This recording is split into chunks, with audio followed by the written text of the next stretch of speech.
அஸ்ஸலாமு அலைக்கும் நண்பர்களே, இன்று நாம் பார்க்க போகும் விஷயம் சூரத்துல் ஹஜ்ஜில் அல்லாஹ் கூறும் ஒரு மிகப்பெரிய உண்மை. பலர் கேட்கிறார்கள், மரணித்த பிறகு மனிதன் எப்படி மீண்டும் உயிருடன் எழுப்பப்படுவான்? கியாமத் நாளில் கல்லறையிலிருந்து எப்படி வெளியே வருவான்? இந்த கேள்விக்கு அல்லாஹ் மிக அழகான உதாரணத்தை தருகிறான். முதலில் மனிதனை அல்லாஹ் மண்ணிலிருந்து படைத்தான்.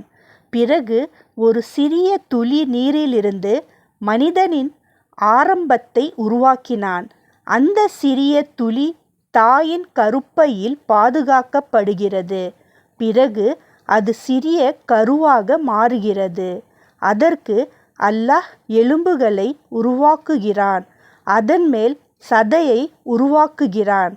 கண்கள், காதுகள், இதயம், கைகள், கால்கள் என ஒவ்வொரு உறுப்பையும் அல்லாஹ் அழகாக அமைக்கிறான்.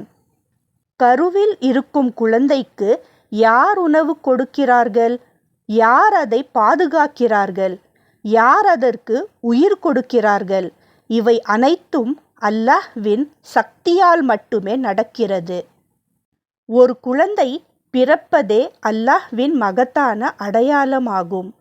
உயிரற்ற நிலையிலிருந்து உயிருள்ள மனிதனை உருவாக்கும் அல்லாஹ்வால் மரணித்தவர்களை மீண்டும் உயிர்ப்பிப்பது மிகவும் எளிதாகும்.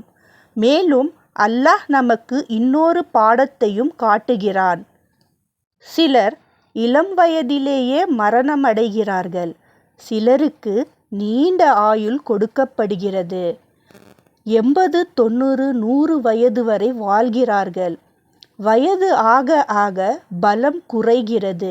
ஒரு சிறு குழந்தை போல பலவீனமான நிலைக்கு மனிதன் திரும்புகிறான். இந்த மாற்றங்கள் அனைத்தும் அல்லாஹ்வின் சக்தியை காட்டுகின்றன. ஆனால் பல மனிதர்கள் இந்த அடையாளங்களை பார்த்தும் அல்லாஹ்வை மறந்து வாழ்கிறார்கள்.